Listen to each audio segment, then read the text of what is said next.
King Charles III was warned he must modify his language on climate change after a speech he delivered on the subject in France clashed with Downing Street.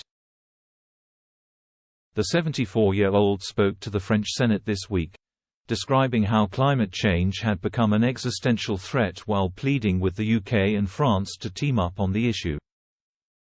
But his comments provoked some confusion as they came a day after Rishi Sunak vowed to move forward with his plans to water down green proposals.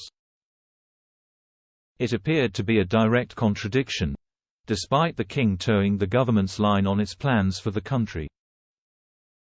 But according to Lady Colin Campbell, a royal author and commentator, Charles' speech was likely given the green light by Downing Street ahead of its delivery. Speaking on GB News, she said, "Every single speech that is done by a head of state on a state visit is a collusion between the government and palace, and all the contents are cleared by the government. So everything the King said had the approval of the government. I just think it is unfortunate timing." She added, "Having said that, I do think the King needs to modify his language every now and then." Charles' speech was delivered to French lawmakers after Sunak announced Britain would row back on some of its key net zero pledges. Among the vows that were altered included the push towards banning of petrol and diesel car sales back to 2035.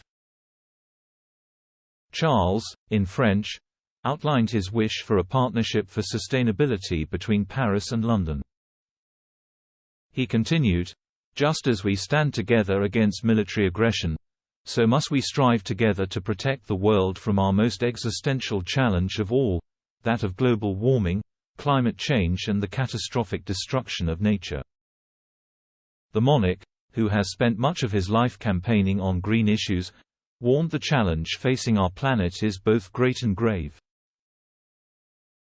He added, "I have long felt that our businesses can play a most vital role, working in partnership and harmony with our governments and our people, to channel trillions of dollars to the solutions that will enable a successful transition to a sustainable world."